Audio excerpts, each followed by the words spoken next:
오늘 우리에게 주시는 말씀 같이 보도록 하겠습니다. 마태복음 12장 22절에서 32절 말씀입니다.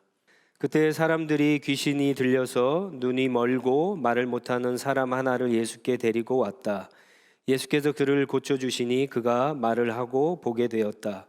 그래서 무리가 모두 놀라서 말하였다. 이 사람이 다윗의 자손이 아닌가? 그러나 바리새파 사람들은 이 말을 듣고 말하였다. 이 사람이 귀신의 두목 바알세불의 힘을 빌지 않고서는 귀신을 쫓아내지 못할 것이다. 예수께서 그들의 생각을 아시고 이렇게 말씀하셨다. 어느 나라든지 서로 갈라지면 망하고 어느 도시나 가정도 서로 갈라지면 버티지 못한다. 사탄을 쫓아내면 스스로 갈라진 것이다. 그러면 그 나라가 어떻게 서 있겠느냐? 내가 바알세불의 힘을 빌려서 귀신을 쫓아낸다고 하면 너희의 아들들은 누구의 힘으로 귀신을 쫓아낸다는 말이냐? 그러므로 그들이야말로 너희의 재판관이 될 것이다. 그러나 내가 하나님의 영을 힘입어서 귀신을 쫓아내는 것이면 하나님의 나라는 너희에게 왔다. 사람이 먼저 힘센 사람을 묶어놓지 않고서 어떻게 그 사람의 집에 들어가서 세간을 털어갈 수 있느냐? 묶어놓은 뒤에야 그 집을 털어갈 수 있다. 나와 함께하지 않은 사람은 나를 반대하는 사람이요 나와 함께 모이지 않는 사람은 해치는 사람이다. 그러므로 내가 너희에게 말한다. 사람들이 무슨 죄를 짓든지 무슨 신성 모독적인 말을 하든지 그들은 용서를 받을 것이다. 그러나 성령을 모독하는 것은 용서를 받지 못할 것이다. 또 누구든지 인자를 거슬려 말하는 사람은 용서를 받겠으나 성령을 거슬려 말하는 사람은 이 세상에서도 오는 세상에서도 용서를 받지 못할 것이다. 아멘. 다음에 나오는 사람들 가운데 여러분 한번 골라보세요. 가장 불쌍한 사람, 가장 불행한 사람은 누구일까요? 4명의 예를 드리겠습니다. 첫 번째는 자기 생일이 2월 29일인 사람. 4년마다 한 번 생일 파티하니까 이 사람도 불쌍하겠죠? 두 번째는 정말 어렵게 열심히 공부해서 회사에 들어갔는데, 좋은 회사에 들어갔는데 갑자기 회사가 어려워지면서 회사가 파산을 해서 실직한 사람. 이 사람도 굉장히 불쌍하죠. 세 번째 경우는 내일이 결혼식인데요. 오늘 전쟁이 터져서 어쩔 수 없이 전쟁에 나가게 된 군인. 그리고 마지막은 매주 같은 번호로 로또를 사다가 딱 한 번 사지 않았는데 그 번호가 당첨이 된 사람. 뭐 드라마에 나올 것 같은 얘기고 흔치 않을 것 같은 얘기인데 어쨌거나 제 생각에는 4번째가 가장 불쌍한 것 같습니다. 실제로 2011년 3월인가요? 미국 로또 역사상 가장 많은 당첨금이었는데 그 당시에 3억 1,900만 달러를 7명의 사람들이 위닝을 했다고 합니다. 7명의 사람들이 같은 회사 동료들인데 수년 동안 매주 같은 날 점심시간에 2불씩 돈을 모아갖고 로또를 했다고 해요. 그러다가 이제 당첨이 됐는데 원래 멤버는 8명이었다고 해요.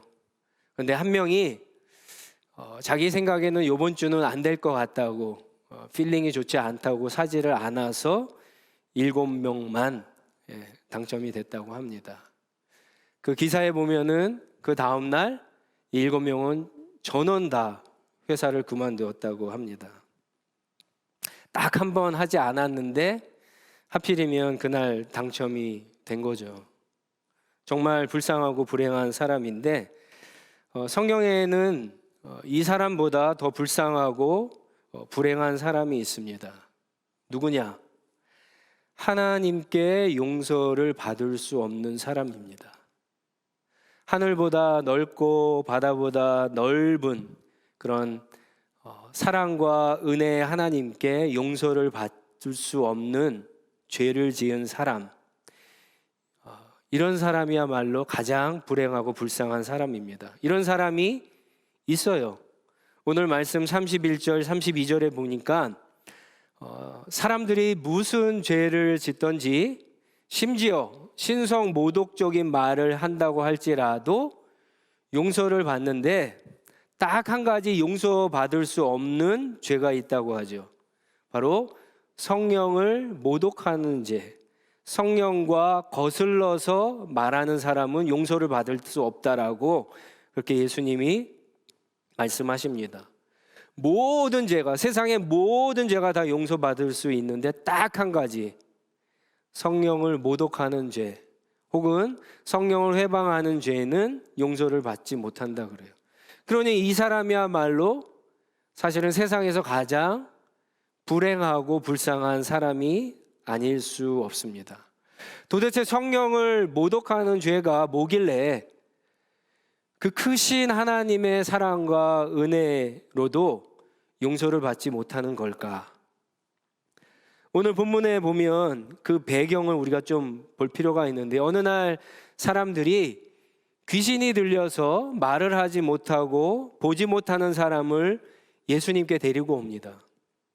예수님은 사람들이 보는 앞에서 그 귀신 들린 사람들을 즉시 고쳐주셨습니다. 그러자 사람들이 깜짝 놀랐습니다. 그러면서 이 사람들이 속으로 뭐라고 생각하냐면요, 혹시 이 예수님이 구약 성경에서 말하던 예언하던 오실 다윗의 자손 메시아가 아닐까 하고 생각하기 시작했습니다. 그런데 똑같이 그 장면을 목격했던 바리새파 사람들은요, 완전히 다르게 생각했습니다. 예수님이 그런 기적을 일으킨 것은 다윗의 자손 메시아라서 그런 것이 아니라 귀신의 두목 바알세불, 이 바알세불은요 사탄의 다른 이름입니다. 마귀의 다른 이름인데 그 힘을 받아서 귀신을 쫓아낸 것이다 라고 수군거리기 시작했습니다.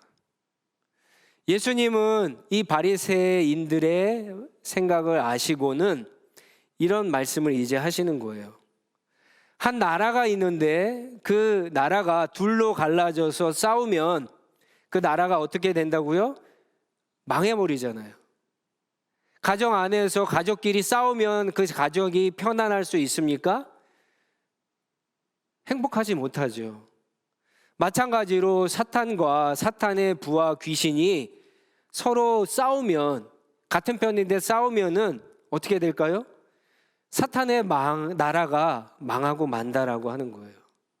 그러니까 예수님은 사탄의 힘을 빌려서 귀신을 쫓아낸 것이 아니라 그렇지 않다라고 하는 거죠. 그러면 예수님은 무슨 능력으로 쫓아낸 것인가? 28절에 있는 것처럼 하나님의 영, 성령의 능력을 힘입어서 귀신을 쫓아낸 것이고, 그렇다고 한다면 하나님의 나라가 이미 너희들 가운데 시작됐다, 너희들 가운데 왔다라고 하신 겁니다. 그러니까 예수님의 말은 사람들이 생각하는 것처럼 내가 바로 다윗의 자손 메시아가 맞다라고 하는 뜻이에요. 그러면서 이제 예수님을 이상하게 생각했던 이 바리새인들의 말과 태도를 꾸짖으면서 성령을 모독한 것이라고, 성령을 대적해서 말하는 것이라고 이 바리새인들의 말과 태도를 예수님이 비난하면서 용서받지 못할 심각한 죄라고 지금 경고하시는 겁니다. 예수님이 말씀하시는 성령을 모독하는 죄 혹은 성령을 회방하는 죄가 도대체 어떤 죄이길래 용서를 받을 수 없는 죄일까? 여러분, 이 성령을 모독하는 죄는 그냥 예수님을 잘 몰라서 한 번, 두 번 일시적으로 잘못 판단해서 예수님을, 성령을 모독하거나 실수로 저지르거나 하는 그런 잘못이 아닙니다. 성령을 모독하는 죄는 진리가 무엇인지 알면서도 계속해서 그 진리에 대해서 저항하고 반대하는 태도와 말과 행동이 성령을 모독하는 죄입니다. 성령을 모독하는 것은, 여러분, 성령의 역사가 결국은 누구의 역사예요? 하나님의 역사잖아요. 그러니까 하나님을 계속해서 반대하고 거부하고 저항하는 그런 악한 마음에서 비롯되는 말과 태도와 행동이 바로 성령을 모독하는 죄인 겁니다. 31절 말씀처럼 사람들 가운데 실수로 예수님도 삼위일체 하나님 가운데 성자 하나님이시니까 예수님을 모독할 수 있어요. 실수로.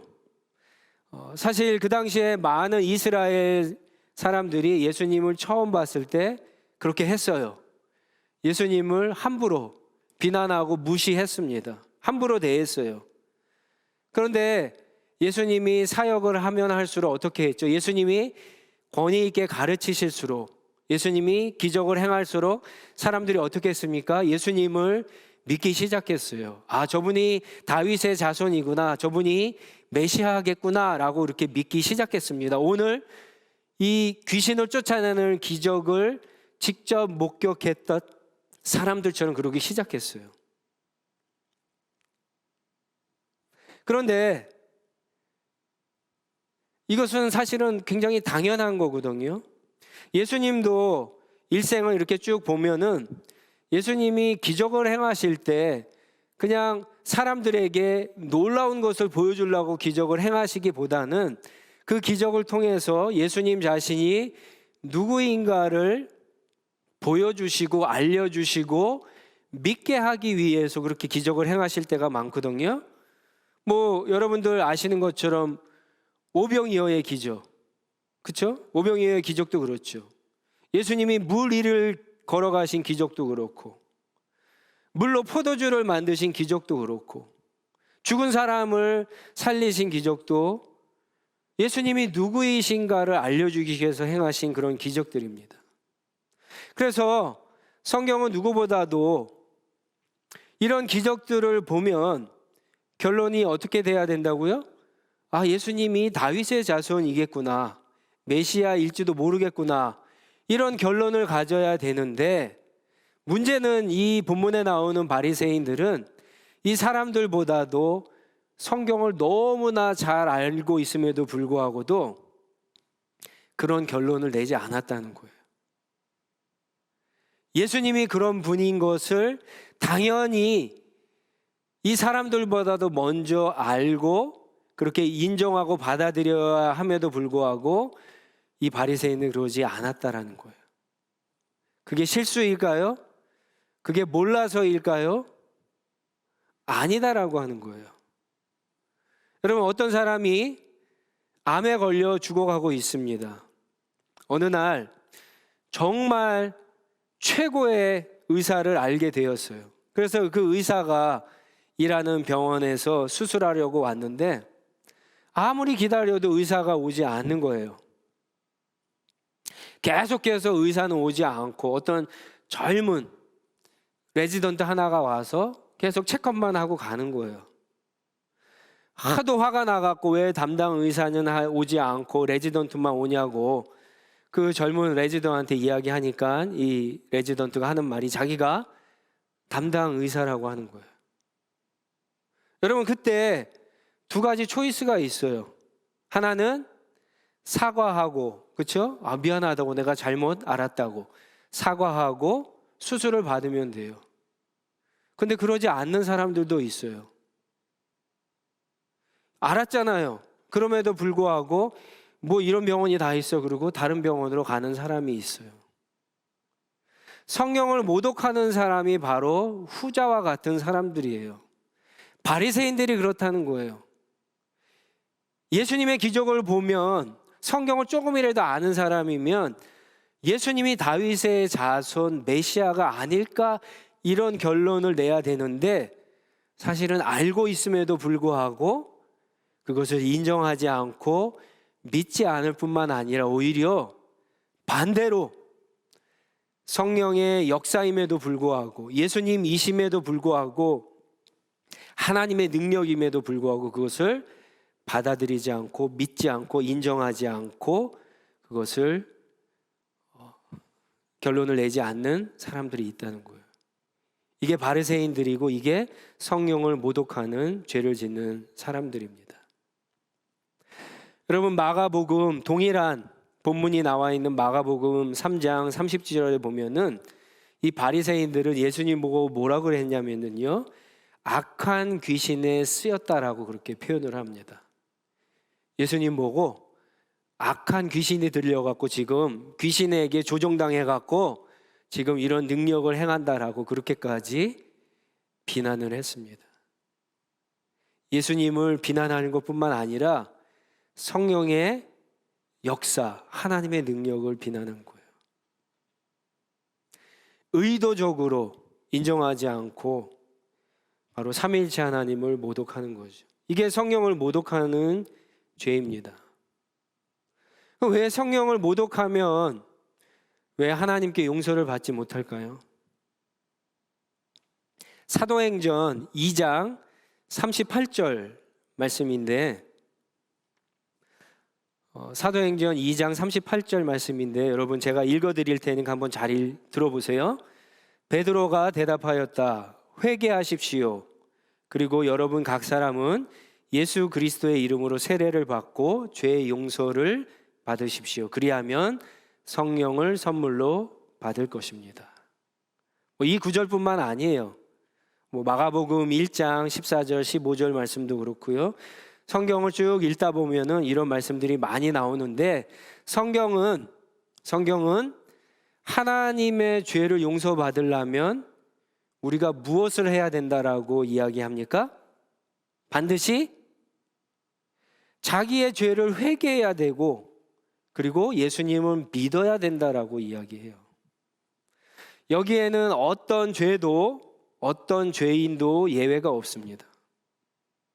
예수님이 오늘 말씀에 보면 모든 죄를 용서해 주시고 그리고 심지어 신성을 모독해도 나에 대해서 그렇게 이야기해도 용서를 받는다라고 하는 것은 계속해서 지속적으로 그런 것이 아니라 잘 몰랐을 때 실수로 그렇게 했고 그리고 그것을 깨닫고 회개했을 때 용서해 주신다라고 하는 거예요. 그러나 성경을 모독하는 사람들은요, 몰라서 실수로 그렇게 죄가 짓는 것이 아니기 때문에 죽을 때까지 회개할 마음이 생기지 않고 그런 마음을 가져도 회개하지도 않기 때문에 하나님의 용서를 받지 못하는 거예요. 예전에 지옥에 관한 설교를 하면서 제가 그런 말씀을 드린 적이 있습니다. 왜 사람들이 지옥에 갈까요?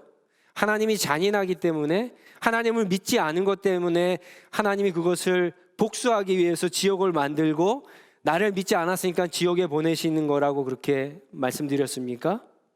아니에요.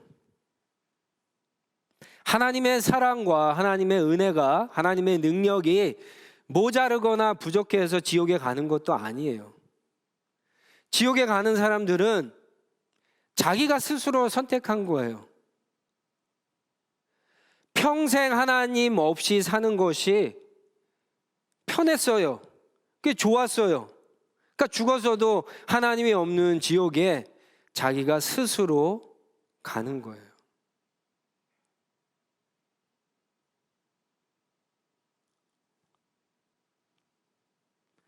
여러분, 용서도 마찬가지입니다. 진리를 알아요, 들었어요, 깨달았어요. 근데 받아들이기 싫은 거예요. 인정하기 싫고 하나님 앞에 회개하기가 싫은 거예요. 회개하지 않으면 하나님의 용서를 받을 수가 없는 거예요. 강제적으로 우격다짐으로 하나님께서 그렇게 하시는 분이 아니에요. 성경은 하나님은 모든 사람이 다 구원을 받기 원하신다라고 이야기하죠. 모든 믿는 사람들이 그래서 회개만 하면 다 구원하시는 하나님이라고 이야기합니다. 회개하지 않으면 마음에서 진짜 우러나오는 그런 회개를 하지 않으면 하나님의 용서를 받을 수가 없는 거예요. 여러분 가운데 이 설교를 들으면서 내가 혹시 성경을 무시하는 죄를 혹시 지은 적은 없는가? 짓지 않았는가? 나도 여태까지 성령을 사모하지 않고 성령을 믿지 않고 누가 성령의 은사를 가졌으면 그것을 질투하고 무시했는데, 그래서 성령의 역사를 방해하고 하나님의 능력을 인정하지 않았는데 하면서 걱정하는 분이 있을지 모르겠는데, 여러분 전혀 걱정할 필요 없습니다.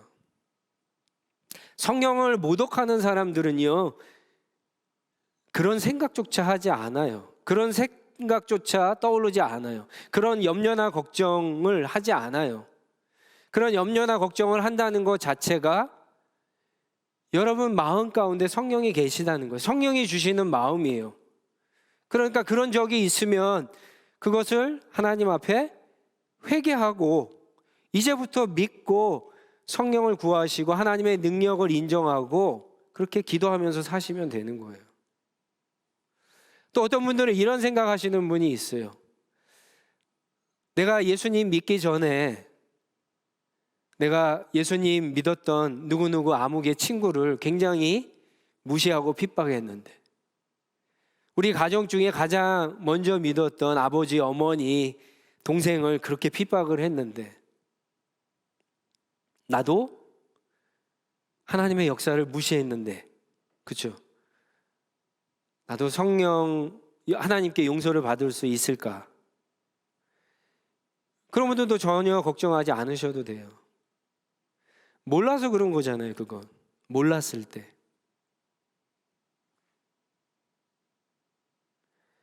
여러분, 예수님의 형제들은 복음서에 보면은요, 처음에 예수님을 어떻게 생각했냐면 예수님이 미쳤다라고 생각했어요. 자기의 형이 미쳤다라고 생각을 했어요, 형제들은. 근데 나중에 다 예수님을 믿고, 그렇죠? 회개하고 구원을 받게 되는데, 그 중에 특히 예수님의 동생인 야고보는 나중에 어떻게 됩니까?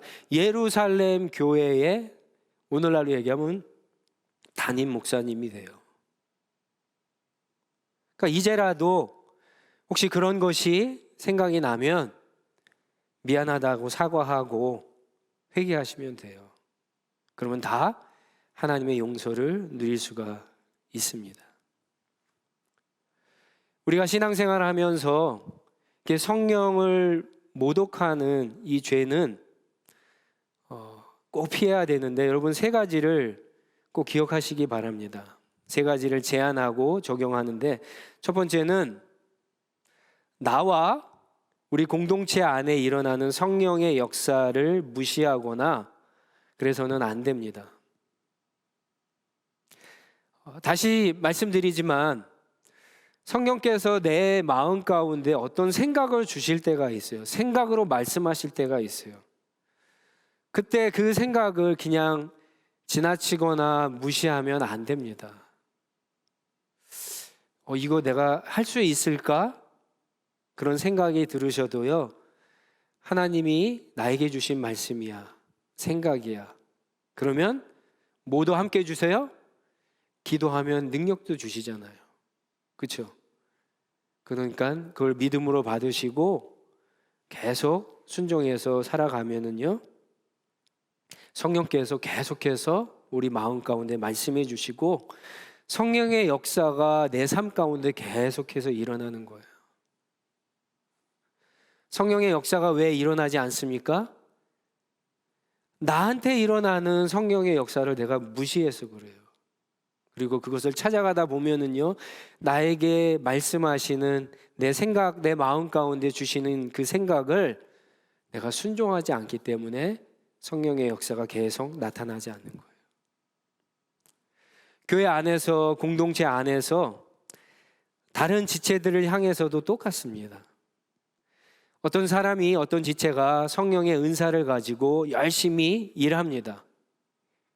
근데 우리는 열심히 일하는 사람에게 격려하고 수고한다는 말 하기보다는 질투할 때가 있죠. 뭐 저렇게까지 해야 되나? 생각할 때가 있어요. 그래서는 안 된다는 거예요. 굉장히 그런 말을 조심해야 됩니다. 여러분, 그런 말 때문에 나한테 성령의 역사가 일어나지 않을 뿐만 아니라 교회 전체에 성령의 역사가 나타나지 않을 수도 있어요. 교회를 어렵게 할 수도 있다는 거예요. 물론 형제 자매들 가운데 때때로 잘못된 성령의 역사가 나타날 수도 있어요. 그러면 어떻게 해야 될까요? 확실하지 않으면 말을 하는 것보다 하지 않는 게 훨씬 낫습니다. 그럴 때는 오히려 교회 안에 영적인 지도자들이 있잖아요. 뭐 장로님이나 아니면 목회자들이라는 게 여러분 조용히 이야기해 주는 게 낫습니다. 그래서 교회 안에 보통 목회자들 같은 경우에 영을 분별하는 은사가 있는 사람들이 있으니까 그것을 분별해서 잘못된 것이면 그 형제에게 가서 자매에게 가서 목회자가 이야기하는 게 훨씬 낫죠. 여러분이 직접 이야기하는 것보다. 또 믿음이 연약한 사람들에게 함부로 말하거나 또 어떤 행동을 해서는 안 됩니다. 왜요? 그 사람 가운데 지금 성령의 역사가 조금씩 일어날 수도 있잖아요. 거기다 대고 함부로 비판하고 함부로 판단하는 것은 불씨가 막 이제 타오르기 시작하는데 거기에다 찬물을 부어버리는 것과 똑같습니다. 지난주에 교회를 떠나는 어떤 청년들에 대한 다큐를 본 적이 있는데 교회를 떠나는 거의 대부분의 이유가 여러분 어떤 사역 때문에 떠나는 것이 아니라 사실은 관계 때문에 떠납니다. 교회 안에서. 목회자와의 관계 아니면 형제자매, 성도들끼리의 관계. 그리고 그 관계의 중심에는 대부분 함부로 판단하고 함부로 말하고 아니면 스스로 오해를 하거나 그렇죠? 그래서 떠나는 경우가 많아요. 다 어렵고 힘들어요. 신앙이 좋은 사람도 나름대로 어려운 게 있어요. 신앙이 연약한 사람도 그 연약함대로 어려운 게 있습니다. 그렇게 모여서 우리가 함께 신앙생활하고 있는 거예요. 그러면 어떻게 해야 됩니까? 서로 싸우는 것이 아니라 비판하는 것이 아니라 서로 격려해 줘야죠. 칭찬해 줘야죠. 어렵고 힘들면 대신 내가 해줄게 그렇게 해야죠. 그래서 함께 교회가 온전하게 그리스도의 몸이 돼갈 수 있도록 그렇게 해야 되는 거죠. 그랬을 때 여러분 성령의 역사가 나타나는 거예요. 우리가 서로 사랑만 하면 교회 바깥에 있는 사람들이 우리를 보면서 아, 저 사람들 가운데 하나님이 계시구나 그렇게 안다라고 성경이 이야기하잖아요. 성령의 역사는 다른 게 아니에요. 사랑의 역사가 성령의 역사예요. 여러분 말 한마디 생각하는 거 하나조차도 여러분 꼭 함부로 하지 마시고 조심히 정말 좋은 말, 격려하고 칭찬하는 말을 더 많이 할 수 있는 저와 여러분들이 되시기 바랍니다. 두 번째는요, 자기의 감정이나 생각보다는 하나님의 말씀과 사랑을 근거해서 회개를 하셔야 돼요. 회개는 참 중요하죠. 그런데 이런 생각을 하시는 분들이 있어요. 나는 하나님 앞에 너무나 큰 죄를 지었어. 그렇기 때문에 하나님이 절대로 용서하지 않을 거야.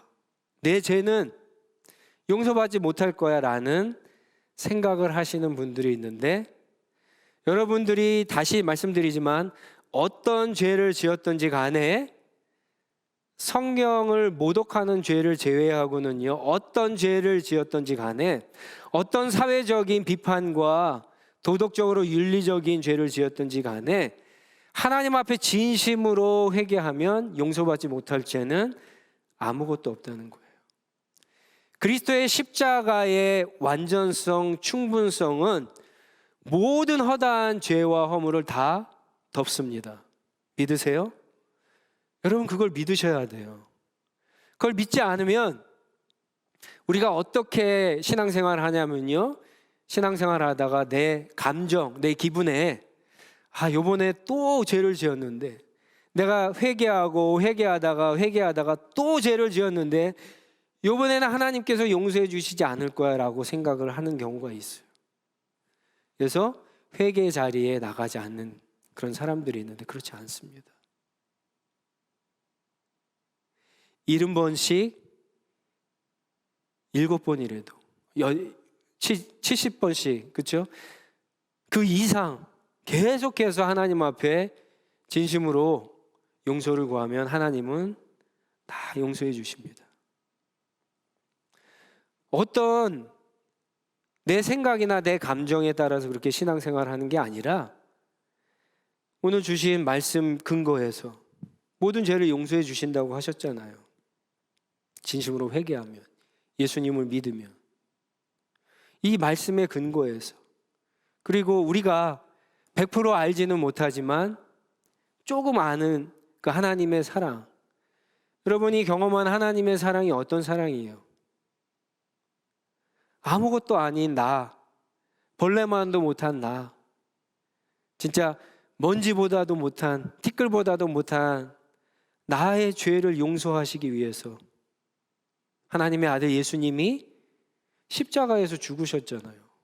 부활하셨잖아요. 이게 하나님의 사랑이고 이게 하나님의 말씀이잖아요. 이게 약속이잖아요. 여기에 근거해서 하나님 앞에 회개의 자리에 나가시면 여러분 다 용서받는다는 거예요. 꼭 잊지 마시기 바랍니다. 그리고 마지막으로 우리와 함께 하시는 성령님을 사모하고 그분을 의지하고 우리 시리즈 설교 제목처럼 그 성령님의 손을 잡고 함께 걸어가면 됩니다. 여러분, 우리에게 오신 성령님이 지금 계세요. 근데 이 성령님은 의지하지 않아요. 믿지 않아요. 성령의 역사를 인정하지 않아요. 그리고 이 성령님을 보내신 예수님, 하나님을 무시하는 거잖아요, 그건. 이게 바로 성령의 역사를 무시하는 거죠. 이게 또 다른 죄예요, 하나님 앞에서. 말로만 우리가 하나님의 은혜 아니면 살 수 없습니다, 그렇게 하지 마시고 우리 안에 오신 성령님을 의지해서 사모해서 그분과 함께 손을 잡고 신앙의 모든 영역에서 여러분 함께 성령님과 걸어가시기 바랍니다. 기도할 때, 성경 읽을 때, 시합 모임 할 때, 큐티 할 때, 예배 드릴 때, 하나님 찬양할 때, 여러분 가정에서 생활할 때, 직장에서 생활할 때, 공부할 때도 마찬가지예요. 성령을 의지해서 꼭 신앙생활 하시기 바랍니다. 기도 몇 주 안 했다고 성령 모독하는 거 아니에요. 성경 읽지 않았다고 시합 모임 몇 달 빠졌다고 성령 모독하는 거 아니에요. 주일날 날씨 좋다고 예배 나오지 않고 놀러 갔다고 해서 성령을 모독하는 죄는 아닙니다. 그렇다고 다 그렇게 하시면 안 되고요. 모독하는 죄는 아니니까 죄의식 가질 필요는 없습니다. 하지만 목회자로서 여러분에게 당부합니다. 근데 계속해서 여러분 그렇게 신앙생활하면 어떻게 될까요? 안 해도 된다고 해서, 그게 성령을 모독하는 죄가 아니라고 해서 계속 그렇게 하면서 내가 하나님의 은혜를 구하고 성령의 역사가 내 삶 가운데, 공동체 가운데 나타나기를 기대한다면 여러분 그것도 또 다른 한 표에서 하나님 앞에 죄를 짓는 거예요. 회개하지 않으면 용서받지 않는데 하나님이 주신 모든 은혜의 도구들을 성령을 의지해서 사용하지 않으면 어떻게 여러분 성령의 역사가 여러분의 삶 가운데 나타날 수 있겠어요? 없어요. 너무 이쪽에 치우쳐서도 안 되지만 너무 이쪽에 또 치우쳐서는 안 되는 거예요.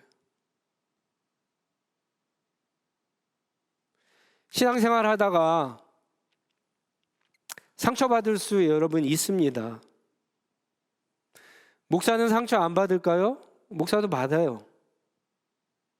전도사도 받고 다 받아요. 왜요? 우리는 사람이고 우리는 다 연약하잖아요. 다 받아요. 어쩔 때 저도 교회 나오고 싶지 않을 때가 있어요. 예배 드리는 것이, 설교하는 것이 불편할 때가 있어요. 여러분도 마찬가지일 거예요. 잠깐 쉬고 싶을 때가 있어요. 여러분, 그때는 잠깐 쉬어도 괜찮아요. 하나님이 모르실까요? 그거 이해 못 하실까요? 다 아세요. 힘든 거 다 아세요. 그런 거 가지고 혼내실 하나님은 아니세요.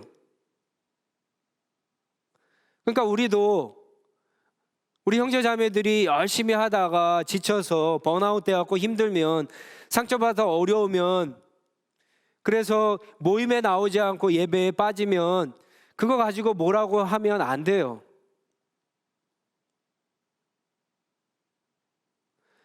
빨리 회복할 수 있도록 오히려 중보해주고 옆에서 한 번씩 전화해주고 격려해줘야 돼요. 그러나 조심해야 될 것이 있어요. 단, 그렇게 쉬는 사람은요, 그것을 빌미로 삼아서 오랫동안 쉬고 오랫동안 그것에 익숙해지고 오랫동안 편안해지면 계속 쉬어서는 여러분 굉장히 위험합니다. 여러분, 코로나를 한번 잘 생각해 보세요. 코로나가 처음 터졌을 때 사람들이 별로 무시했어요. 그러다가 점점 확산이 되니까 뉴스에서 막 죽는 사람들이 나오니까 그때도 사실 별로 실감을 하지 못했어요. 왜요? 우리 주변에 별로 없으니까. 그런 사람, 한인 커뮤니티에 그런 사람들이 없으니까. 그런데 신문에, 한국 신문에 누가 코로나에 걸렸다, 어느 교회에서 코로나에 걸려갖고 예배를 드리지 못하더라, 누가 죽었더라, 이런 소리들이 나오면서 매일 숫자, 확진자, 병원에, 응급실에, 중환자실에 들어가는 사람들, 죽는 사람들 숫자가 늘어나는 걸 보면 사람들이 두려워하기 시작했어요. 근데 여러분, 지금은 어떻습니까? 백신이 개발돼 갖고 1차, 2차 맞고 나니까 어떻게 됩니까? 이제는 별로 두려운 것은 느끼지 못하잖아요. 그렇죠? 그런데 여전히 삶에서는 일상으로 복귀를 하지 않아요. 회사는요, 오픈한다 그래도 사람들이 거의 다 나오기를 싫어해요. 백신을 2방씩 맞았는데도 싫어해요. 처음보다 더 안전하게 방역 시스템이 됐는데 가기를 싫어해요. 교회가 나올 수 있는 그런 환경이 점점 구비됐는데 사람들이 다 나오지 않아요. 게을러진 거예요. 편안해지고 익숙해진 거예요. 그것을 조심해야 된다라고 하는 거예요.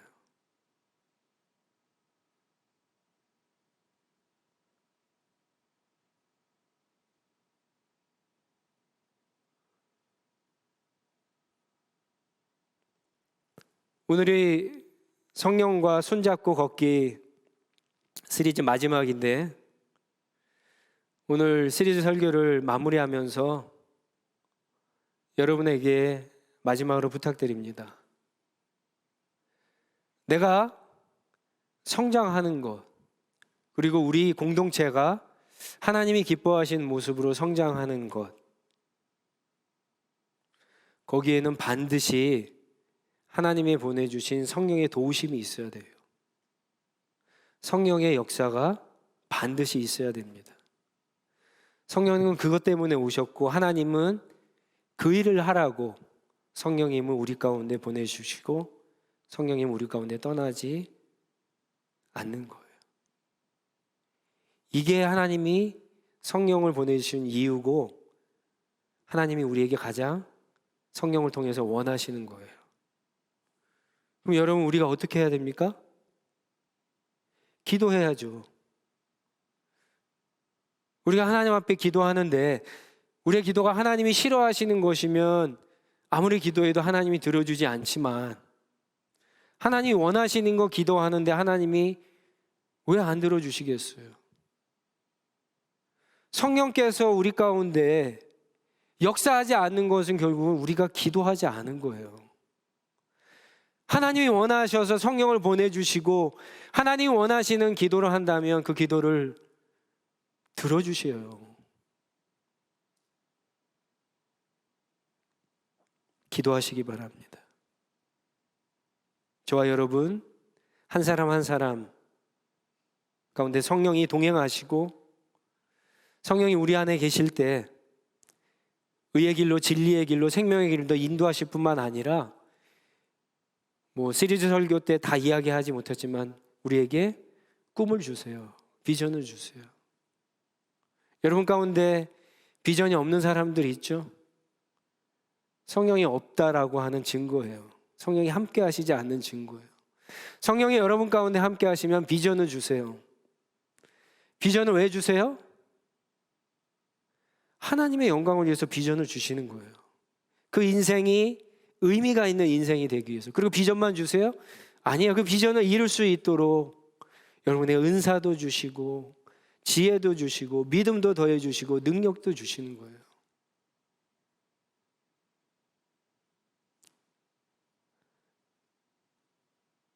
성령을 사모하시고 기도하시고 성령님과 함께 손잡고 걸어가는 저와 여러분들이 다 되시기 바랍니다. 우리 한번 같이 기도하겠습니다.